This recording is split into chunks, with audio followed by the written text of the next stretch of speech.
In this video, we're going to be covering the 10 best starter watches for new collectors. Welcome back to the Chisholm Hunter channel. My name is Harrison, as always. And today we're talking about the best watches for beginners. The watches that get you into the industry, that get you excited and start the addiction. Before we start this video, if you could do a watch nerd a huge favor and hit that subscribe button, I would really appreciate it. Honestly, it helps so much more than you think. Just for reference, all of these watches come in at below 5K, with most of them coming in at below 2K. I know that everyone's first watch has a different price attached to it, but I tried to keep it kind of on the less expensive end. At number 1, we have the Seiko Shogurai, specifically the SRPL 15K1. Now, there are 3 different variants of this watch to choose between, but I think the one that I've picked and the one that I'm showing footage of at the moment is the most vintage, and also it doesn't shout too loud. I think this would be a long-lasting watch, and that's what you want as your first watch. This watch comes in at 41.7 millimeters in diameter, and for a Seiko, that's actually a little bit smaller than they normally are, but because of the black, dark aesthetic of this watch, it does wear that little bit smaller on the wrist. It comes in at 12.3 millimeters in thickness, and for a cheaper watch, this is actually quite a good thickness. Now, in the industry, you will see a correlation between price and also thinness, because the more expensive and handcrafted the movement get, the more thin they are. That's the prestige of getting something that little bit more expensive. So when you're looking at something at £520, which is what this watch costs, that's actually quite good. The case length, or lug-to-lug, comes in at 49.5 millimeters. This watch is water resistant to 200 meters, weighs 100 grams, and it also has a fully automatic movement. The movement in this watch is the caliber 4R35, and this is a fully automatic movement with 41 hours of power and 23 joules. I feel like when you're starting your watch collection, especially when you get into luxury watches, there's 2 brands that kind of dominate that space, and it's Seiko and Tissot. And I think there's a reason why they dominate the space, because they're both phenomenal. At number 2, we're diving into the world of Swatch watches, and we're diving into a watch with the System 51 movement. For your first watch, you probably want something automatic. You want something that you can see the cogs turning, you can feel the heartbeat of that watch. And I think this is a perfect place to start. Specifically, I've picked out the System Slate watch. I think this dark aesthetic kind of suits every category of watch collector. This watch comes in at 42 millimeters in diameter and 13.8 millimeters in thickness. So yes, it is a little bit more on the chunky side, but remember what I said before about the kind of correlation between price and slimness. The lug-to-lug comes in at 50.6 millimeters, and this is water resistant to 3 bar. It also has a fully automatic movement, which is the System 51 movement. The System 51 movement has 51 separate parts, and it also has a pretty impressive power reserve of 90 hours. 90 hours for a watch at around about £210. That is pretty awesome. And also 13 millimeters, roundabout, just above 13 millimeters, housing 90 hours of power. That's also quite impressive, especially when you think of Swatch as a brand. I mean, there's this kind of stigma surrounding Swatch that I think, from memory, kind of came from the Moon Swatch.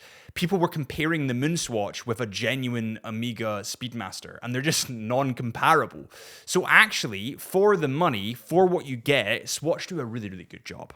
Next up, coming in at number 3, we have the Tissot PRX Powermatic 80. But if you wanted the more affordable version, you could go with the quartz version. The PRX Powermatic 80 was an absolute bang. It exploded into the limelight. It exploded onto the scene because it was one of the first more affordable watches that offered that 70s inspired angular design. This is a very cool watch, a very suit and tie looking watch, a very office wear looking watch.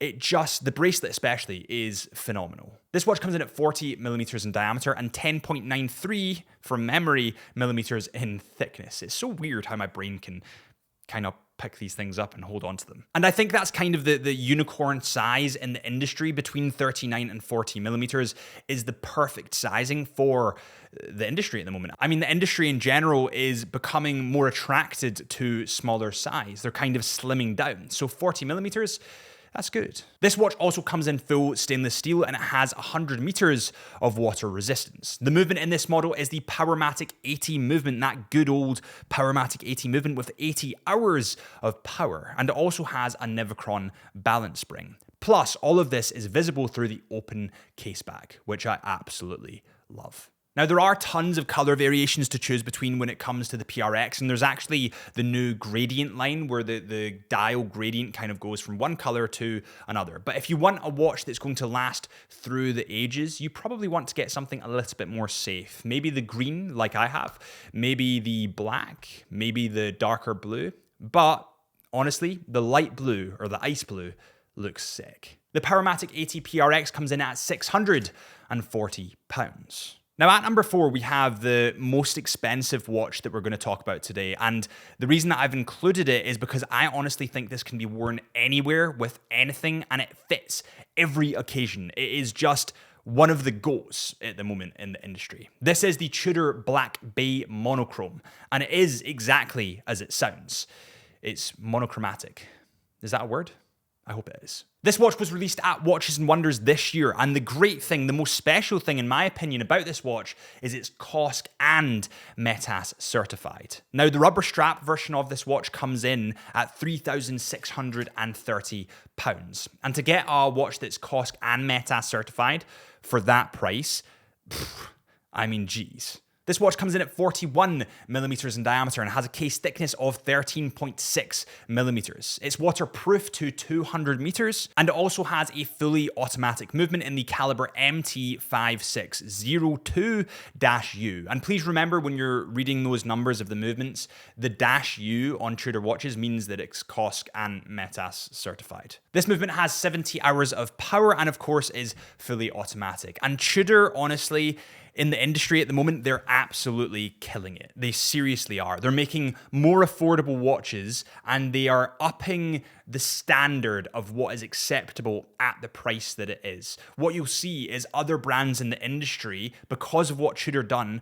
will start making their movements COSC and METAS certified to compete with Tudor. And I think that's a brilliant thing because it brings the whole industry up. But I think that's quite an important topic. So let me know in the comments if you agree or what you think. The next watch we're going to talk about is one of the most versatile watches on the planet, in my opinion. I've literally seen this watch worn casually, worn in the office, worn with a suit and tie to charity events, or worn up the hills hiking. This is the Khaki Feels Mechanical 38 millimeters. The one that I would suggest here has a NATO strap and also a white or a black dial, whatever you want to choose, but there are tons, of course, of variation. And it comes in at £545. This watch comes in at 38 millimeters and is 9.5 millimeters thick. Now remember that reduced thickness is partially because it doesn't have a rotor spinning around the back because it's not automatic, it is manual wound. And we'll get onto that in a second because honestly, I think that's kind of amazing. This watch of course comes in stainless steel, has sapphire crystal glass and is water resistant to 50 meters. The movement on this watch is the caliber H-50 and this has 80 hours of power reserve. And I love manual wind movements. And I think people that like manual wound watches are in watches for the right reasons. They love the mechanics. They love the intricacies of watchmaking. And I feel like when you get a manual wound watch, you have a closer connection to your watch. Before we go any further, we do have an honorable mention. The Omega Aquaterra Black Lacquer Dial, coming in 3 different sizes, I think is a brilliant watch for all-round use and wear. I think it was honestly one of the best releases of 2024, if I'm totally honest, but it is a lot more expensive, so I haven't included it on this list. But honestly, if you do have the budget and you want a really great all-round watch, I'd check it out. And on that note, if you are looking for a new watch, why not go to chisholmhunter.co.uk? It's a good place for watches. The next watch we're going to talk about is the Christopher Ward C60 Trident Pro 300, meaning it's 300 meters of water resistance, or has 300 meters of water resistance. This watch is so aesthetically sexy, it's criminal. This watch comes in at 40 millimeters in diameter. Again, it hits that sweet spot in the industry in terms of sizing. It comes in at 11.3 millimeters in height or thickness, and it comes in at 47.45 millimeters lug to lug. Honestly, the sizing on this watch is pretty perfect and also quite impressive for a diver that goes to 300 meters of water resistance. The movement on this watch can be seen through the open caseback, and it is a Sellita SW200-1 fully automatic movement. This movement has 26 joules and 38 hours of power. And there's this really big stigma in the industry when brands use movements that aren't in-house. But remember that this watch is a lot cheaper, and one of the reasons why they can keep the price down is because they don't produce the movement in-house. Building the factories, building everything that is needed to get those movements in-house is very costly. So sometimes it is more cost effective in terms of keeping the costs down for us to get it in. This watch comes in stainless steel. It has a black bezel, which contrasts beautifully if you go for the white dial. Honestly, I'm a sucker for white dials. You guys know me. I have a great bias towards white dials, but come on. I mean, look at this watch. I also love the fact that this watch has a 6 o'clock date window. In my opinion, that kind of streamlines it and makes it look just more aesthetically appealing. Not to mention the splashes of orange that make it stand out against the crowd. This watch comes in at £915. And so much of the industry, especially when you start getting into watches, comes down to branding. And I know we hate to say that, but it genuinely does. And I need to say, from the bottom of my heart, Christopher Ward are phenomenal. The director of Christopher Ward, Mike France, has actually been on the Into the Mind podcast, my podcast.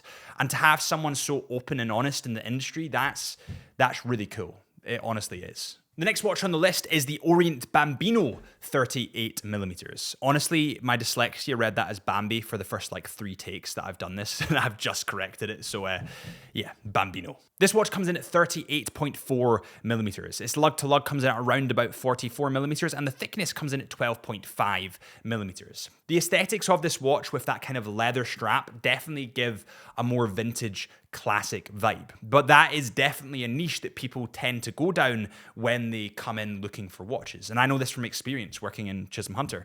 There's a lot of people that would come in and they'd see their dad's watch with a faded leather strap, and that's the look that they would want to go for. So this watch kind of plays into that. The movement on this model is the F6724, which has 22 joules, is fully automatic, and it has 40 hours of power. This watch comes in at around about £289, and Orient isn't a brand that I've fully bought into, if I'm totally honest, but I can appreciate beauty when I see it, and this watch on the wrist especially is pretty awesome. The next watch on the list is the Citizen Saiosa, and I think I've pronounced that right. I hope I have. The Citizen Saiosas come in a various amount of colors. There's literally so many colors that you can choose between, including bright yellow and blues. But the safer options, of course, are the more dark, contemporary kind of colors. And I feel like this hits a couple of different categories. It definitely hits the sports and the dress category beautifully. It kind of has essence and flares of the Christopher Ward 12 and the Tissot PRX, but it still has its own DNA.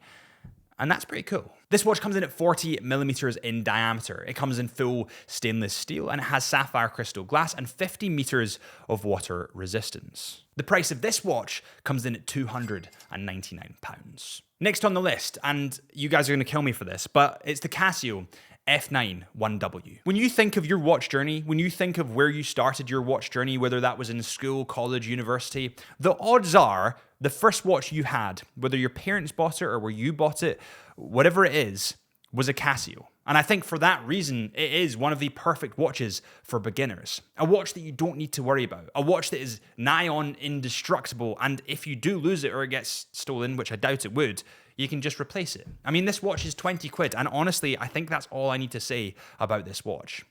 As Nico would say, God tier. Next on the list, we have the Longines Conquest, a banging watch from a banging brand which just had banger after banger this year because Longines is banging. Now, there are 2 different sizing options for this watch. You can go for the 38 millimeters or the 41 millimeters. There's a couple of different colors like blue, silver, more charcoaly black, and this kind of brown coppery color. And actually, in person, the browner coppery color is really beautiful. I know that renders online don't really do it justice, but seriously, you should try it on. It's good. When we look at the 41mm variant, they come in at 49.1mm lug to lug and 10.9mm in thickness. They of course come in full stainless steel and they are water resistant to 100 meters. And this definitely hits the more dressy category for me. I think it honestly is like a budget Rolex Datejust or a budget Omega Aquaterra, but you still get a fantastic